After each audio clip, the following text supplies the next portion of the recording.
just wanted to add, yeah, like what I think what really resonates with me in my head, or the word that just pops up is like empathy.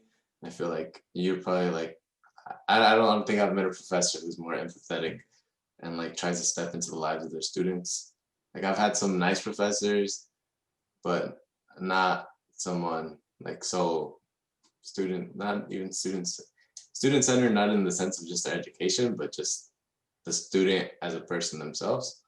And I think like that's such a powerful tool because I don't think education should just be like just thought of as just education, because I think the whole being of the person kind of comes into that and plays a role. Like whether what's happening in your life is gonna affect your education. So I'm glad that you've kind of led us into that school of thought, or like, yeah. It's a big one, dude. Like, and the sad thing about it is that our entire society is not structured in a way that values this. And so one of the things that I really want to protect you guys against is the farther you go, the more you're going to be convinced, I suppose, that like falling in line. So an example of this is like, so let's take one of our favorite authors, Cal Newport. That guy's whole paradigm, he's not talking about how he changed students' life, right? He's selling uh, um, he's selling a concept of hyper productivity for personal economic gain. Like he's not talking about system transformation. He's not talking about racism. He's not talking about like he's talking about if you have a hierarchical system and you want to be at the pinnacle of that system, how do you do it? But under that system is the pain and suffering of so many, like the inequities of our entire society are encapsulated in that system.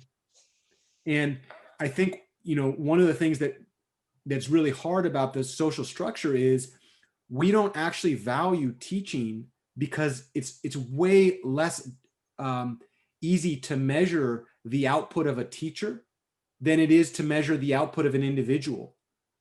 So, and the entire capital structure of the United States is based on consumerism, right? And so if you can produce goods that have some tangible exchange value that allows for people, the capital, the flow between people, that's good for our society. But nowhere in this relationship or in the relationship between teacher and student, at a private school, that's a different situation. But at a public institution, that relationship is not based on the exchange of goods. That relationship is based on the empowering of the next generation. And so, and the stronger your minds are, the harder it is for people in power to manipulate and to control you. Right? Because you'll look at the statements of those people and be able to like see right through it. And if that's one of the people who have a lot of power, it's not like the reason that they have a lot of power is they crave to fill some need, right? So they're not like, oh yeah, I have a lot of power, let me give it away. Like they often ask themselves, like, how do I maintain this? And that's one of the things that as a teacher that I find is really, really important.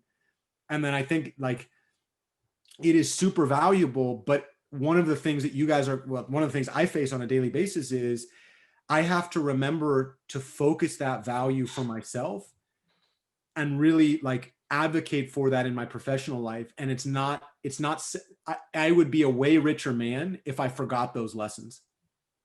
I would have more benefit in my own education and my own career if I had bought into the message that I should focus on my own productivity rather than on focusing on others. My claim is you could do both, right? But if you force me on a day-to-day basis, I'm gonna center the educational experience and then work in the background on the back burner on advocating for personal benefit.